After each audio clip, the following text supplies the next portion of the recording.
She was 31 years old. She had a daughter who was 7.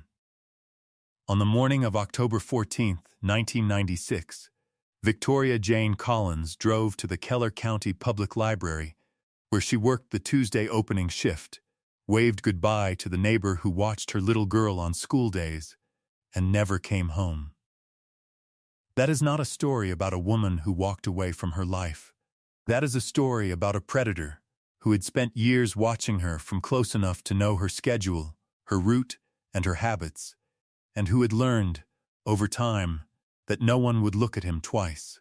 And it would take 27 years, a retired detective who refused to let go, and a genealogy database match that arrived on a Tuesday morning no one could have predicted to finally put a name to what was done to Victoria Collins. But before we get to any of that, we have to go back to Keller County. Because to understand what was lost, you first have to understand who Victoria was. Millbrook Falls, Ohio sat in the southeastern corner of Keller County in the autumn of 1996, the way small towns in that part of the state always did, certain of themselves, settled into their rhythms, unhurried.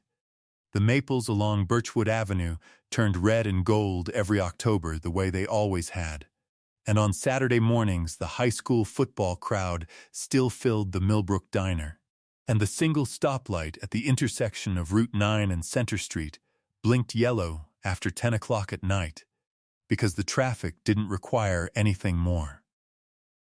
People left their screen doors unlocked.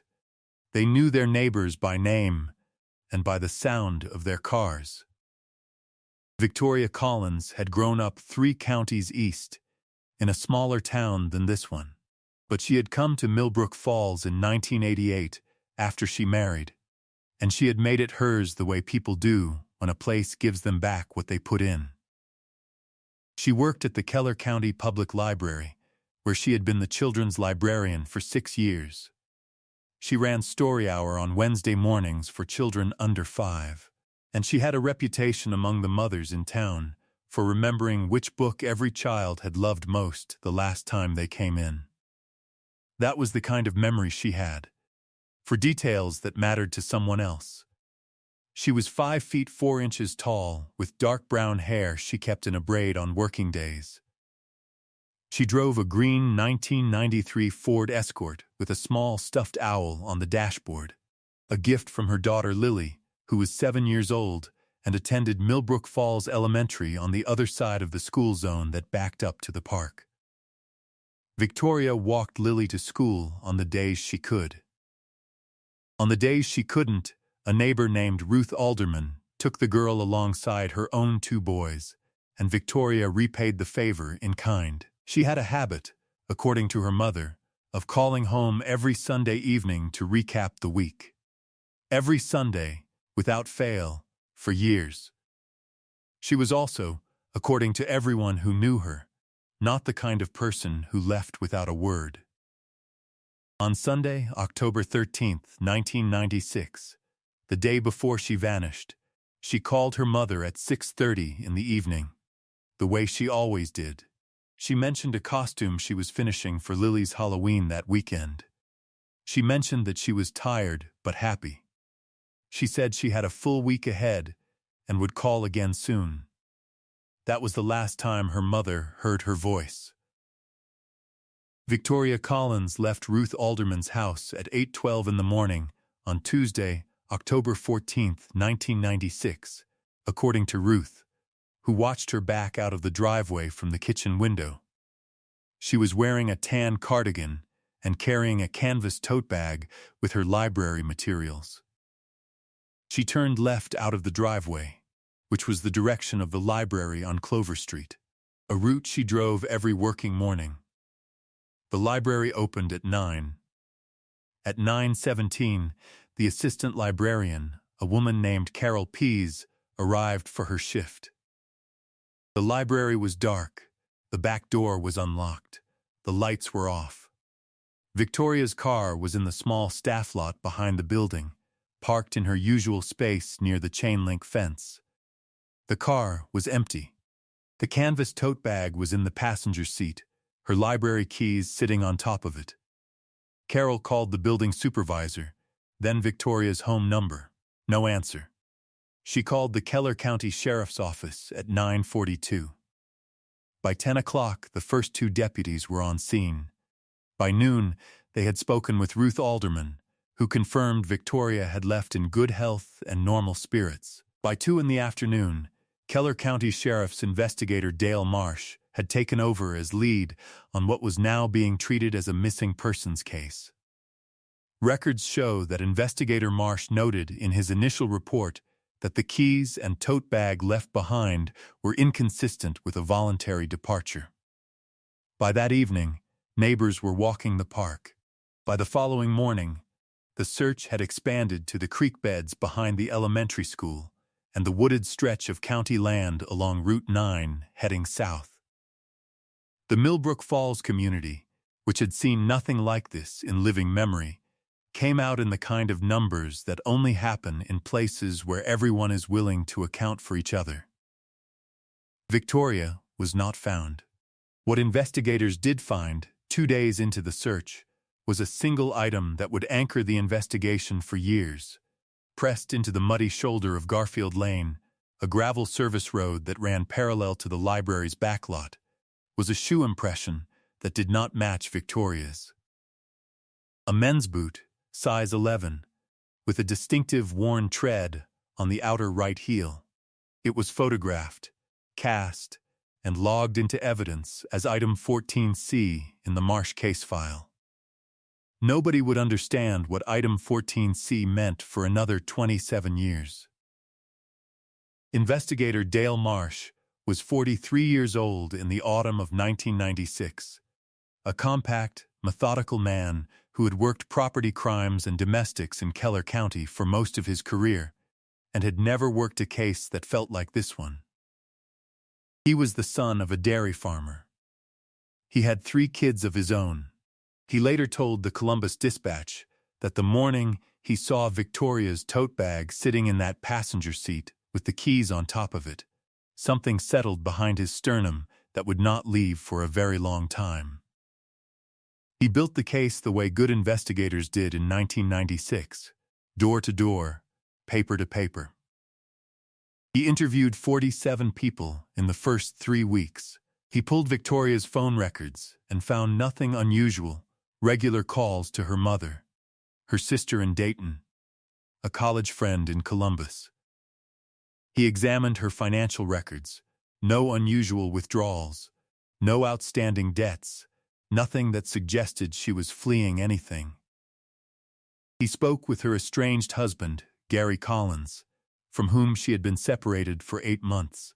Gary Collins was in Columbus on the morning of October 14th, confirmed by a work timesheet and 3 colleagues who placed him at a job site from 7 in the morning.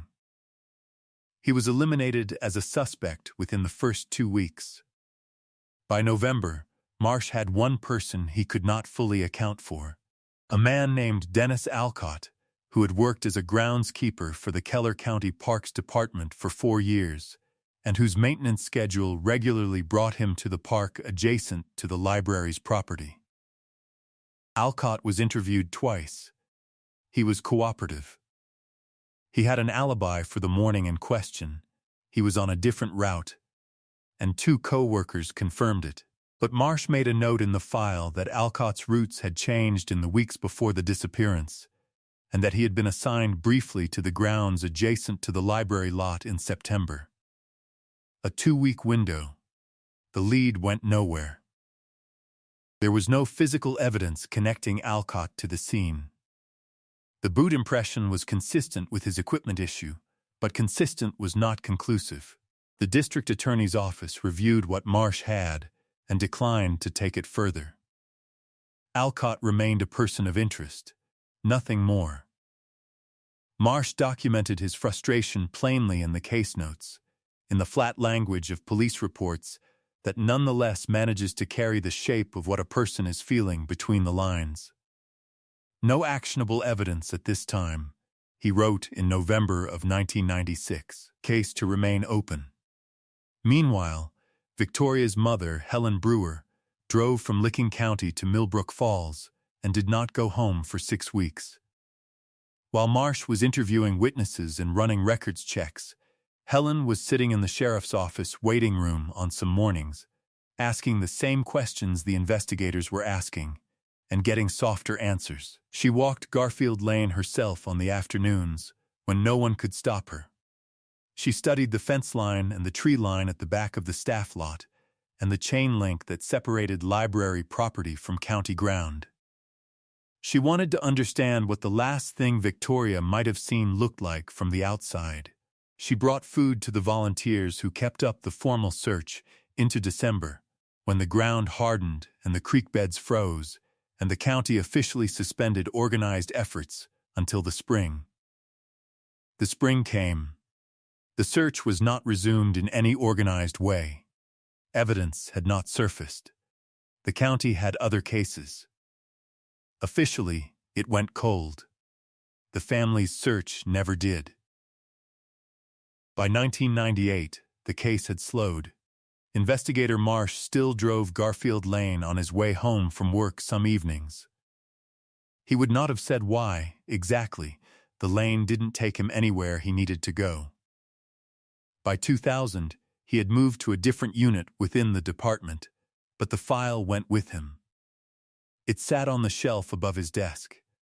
His wife knew not to move it. By 2003, 7 years had passed since Victoria walked out of Ruth Alderman's driveway for the last time. The reward posters that Helen Brewer had taped to the doors of businesses along Center Street had faded past the point of legibility. The ink bleached to almost nothing by summer after summer of Ohio heat. A few of them stayed where they were anyway. Nobody wanted to be the one to take them down. Lily Collins was 16 in 2005. Quiet in the way that children become quiet when they have learned early that the world does not always give back what it takes. She had her mother's dark hair.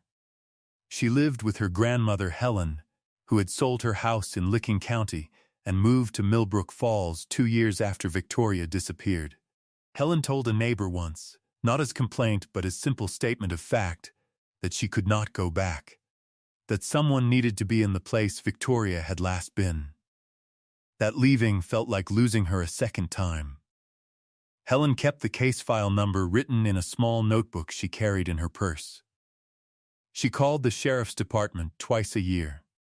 She was always polite. She never stopped. In 2007, Dennis Alcott transferred to a Parks Department position in Medina County, 2 hours north.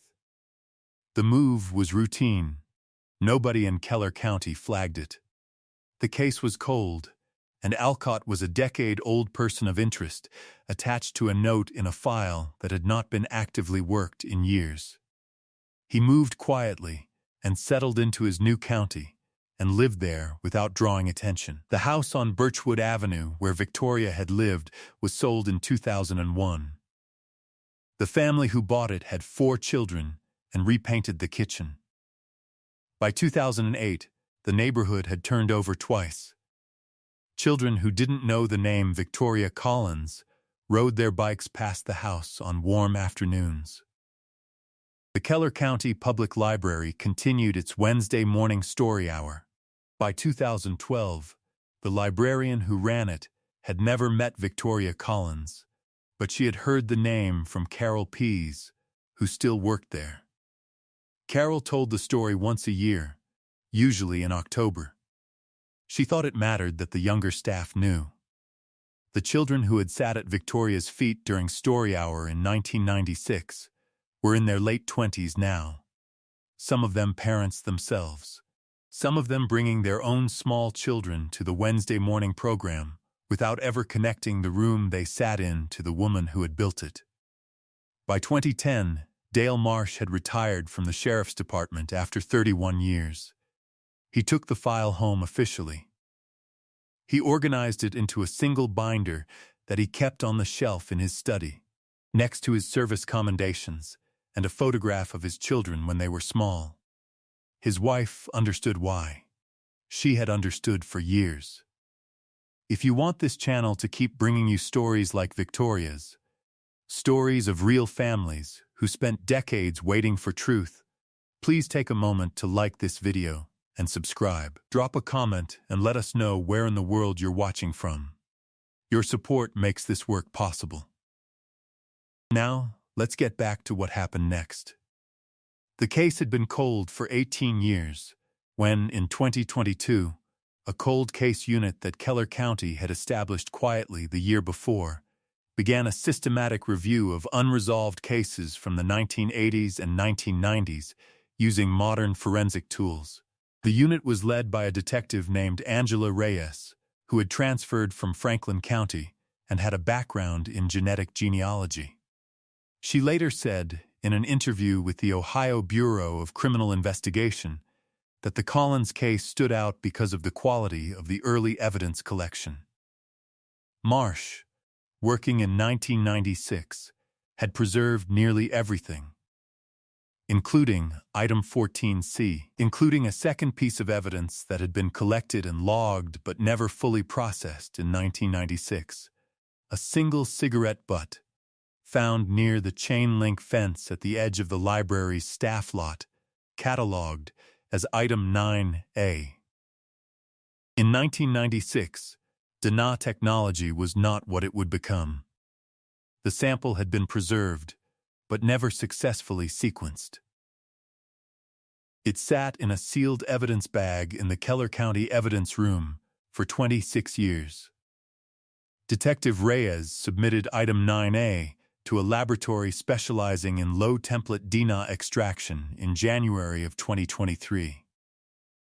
The process involves extracting usable genetic material from degraded samples using techniques that simply did not exist when the cigarette butt was first collected. It took 11 weeks. The result came back on a Thursday morning in March of 2023. Detective Reyes was at her desk reviewing a different case when the alert came through. She opened the file. She read it twice. Then she called Dale Marsh. He drove to the office that same afternoon.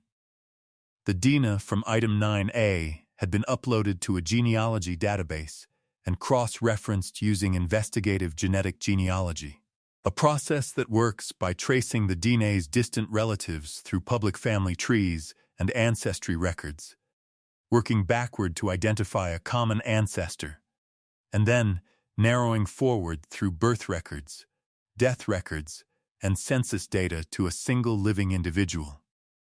The process, explained simply, is the same tool ordinary people use to find distant cousins. In a criminal investigation, it finds the one person who left their DNA at a crime scene and walked away. The profile that emerged pointed to a man whose family had deep roots in northeastern Ohio. From the genetic data, investigators identified a probable surname and a geographic range. They built outward from there. It took 4 additional months of records work, but by July of 2023, the name that emerged was one that had appeared, quietly, in Dale Marsh's 1996 case notes. Dennis Alcott, 61 years old, currently residing in Medina County, Ohio, retired from Parks Department work in 2019. Widowed, a man his neighbors in Medina County knew as quiet, helpful, the kind of man who brought in his neighbor's trash can on wind days. The boot impression from Garfield Lane, Item 14C, was re-examined using modern forensic imaging. The tread pattern matched a style of work boot manufactured in limited distribution in the early 1990s. Records show that Dennis Alcott had been issued exactly this style of boot by the Keller County Parks Department as part of his standard equipment in 1994. On August 7, 2023, investigators conducted a controlled operation to obtain a new DNA sample from Dennis Alcott. They arranged an indirect collection, a discarded coffee cup retrieved from a public location. The sample was submitted that same day. The match came back within 72 hours. Item 9A, Dennis Alcott. He was arrested at his home in Medina County on the morning of August 11, 2023, a Saturday, at 7:15 in the morning.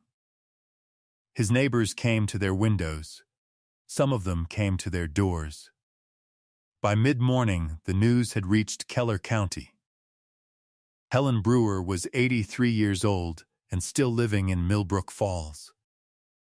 Lily Collins, now 34, drove from Columbus when she heard. She sat with her grandmother at the kitchen table that had been in the house since Victoria was alive, and they held each other's hands for a long time before either of them spoke. According to court documents, Alcott was charged with first-degree murder. He offered no statement at the time of his arrest. He entered a not guilty plea. His trial was scheduled for the spring of 2024, and in February of that year, facing the weight of the DNA evidence and the forensic match on the boot impression, Dennis Alcott changed his plea. He pleaded guilty to one count of aggravated murder and was sentenced to life in prison without the possibility of parole. The community of Millbrook Falls, which had not seen news cameras on Center Street since 1996, watched the proceedings from a distance. Ruth Alderman, who still lived on the same street where she had watched Victoria back out of that driveway on October 14, 1996, said in a brief interview that she had thought about that morning almost every day for 27 years, that she had replayed it looking for something she might have done differently. She could not find it. The only comfort, she said, was knowing that it had not been left alone, that someone had kept it. She meant Dale Marsh. She might have meant all of them. There is a photograph of Victoria Jane Collins that her mother kept on the mantel in Millbrook Falls for every one of those 27 years. It was taken at Lily's 4th birthday party, in the backyard of the house on Birchwood Avenue, in the summer of 1993. Victoria is laughing at something off-camera, her dark braid coming loose, her hand raised as if she's about to say something she hasn't quite gotten to yet. She looks like someone in the middle of a good moment, like someone who had a lot of good moments ahead of her.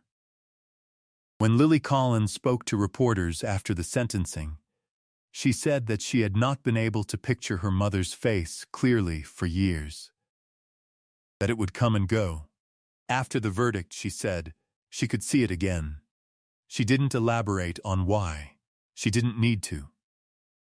The Collins case has been cited in Ohio law enforcement discussions as an argument for the long-term preservation of physical evidence from cold cases, even when available technology at the time of collection cannot process it. What is unreadable in one decade is not unreadable in the next.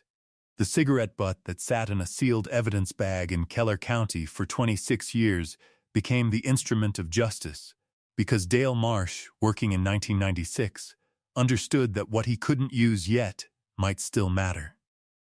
He was right. Helen Brewer died in the spring of 2025 at the age of 85. She had lived to see the verdict. She had lived to see her granddaughter find peace, whatever peace looks like after something like this.